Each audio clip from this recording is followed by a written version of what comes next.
Assalamualaikum warahmatullahi wabarakatuh. Perkenalkan, nama saya Jessica Putri Apriesta dari kelas IKMB. NIM saya 111 38 21 26 185. Di sini saya akan menjelaskan mengenai tugas uji T independen. Yang soalnya itu yaitu suatu penelitian ingin mengetahui hubungan status merokok ibu hamil dengan berat badan bayi yang dilahirkan.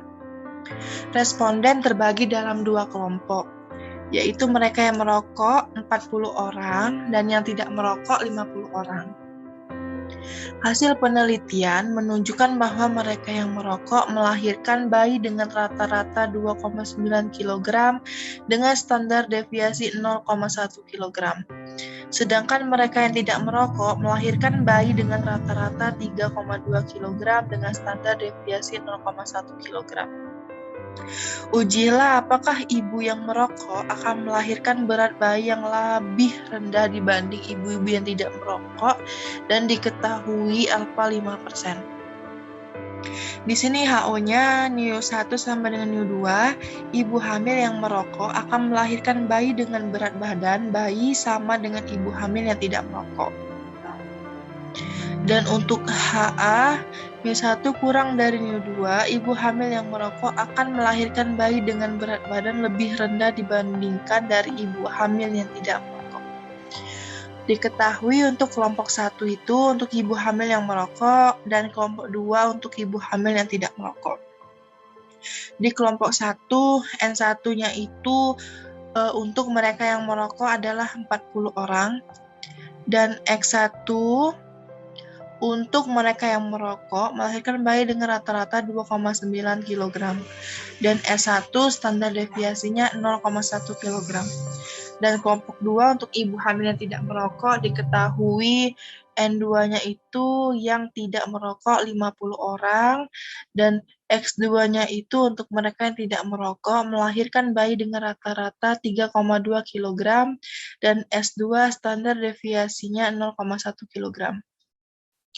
Untuk rumus standar deviasi, memakai SD pangkat 2 sama dengan buka kurung N1 kurang 1 tutup kurung S1 pangkat 2 ditambah buka kurung N2 dikurang 1 tutup kurung S2 pangkat 2 per N1 ditambah N2 dikurang 2. Dan untuk rumus uji T di sini dipakai T sama dengan buka kurung X1 dikurang X2 tutup kurung per akar SDP pangkat 2 buka kurung 1 per N1 ditambah 1 per N2 tutup kurung.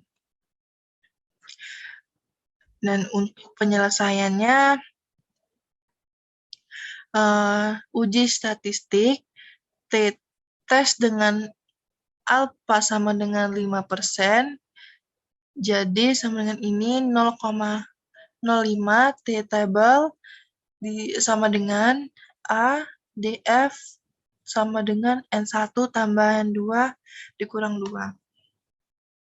Untuk penyelesaian standar deviasinya itu menggunakan rumus standar deviasi, buka kurung N1 dikurang 1, tutup kurung S1 pangkat 2, ditambah buka kurung N2 min 1, tutup kurung S2 pangkat 2, yaitu hasilnya 0,88, dan menghitung N1 ditambah N2 dikurang 2, hasilnya 88.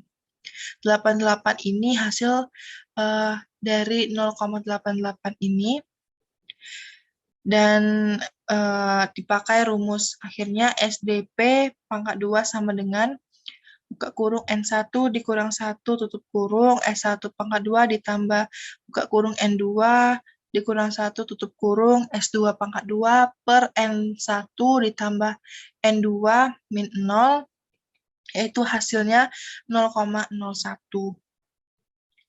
Dan untuk penyelesaian uji T, di sini buka kurung X1 dikurang X2 tutup kurung yaitu 0,3. Maaf, maksud saya min 0,3. Dan akar SDP pangkat 2 tutup buka kurung 1/N1 ditambah 1/N2 tutup kurung, yaitu hasilnya 0,02121132. Dan hasil uji T, X1 dikurang X2 per akar SDP pangkat 2, buka kurung 1/N1 ditambah 1/N2 tutup kurung, yaitu min 14,142136.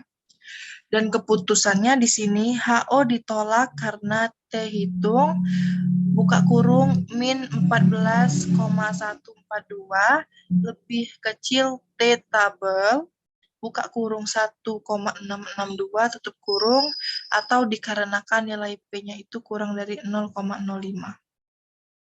Jadi di sini kesimpulannya yaitu rata-rata bayi yang dilahirkan oleh ibu hamil yang merokok tidak sama dengan rata-rata bayi yang dilahirkan oleh ibu hamil yang tidak merokok. Nah, dari situlah penjelasan saya mengenai tugas uji T independen untuk ibu hamil yang merokok dan ibu hamil yang tidak merokok. Sekian dari saya, penjelasan dari saya mengenai tugas uji T independen. Kurang dan lebihnya saya mohon maaf pada Allah, saya mohon ampun. Wabillahi taufiq wal hidayah. Wassalamualaikum warahmatullahi wabarakatuh.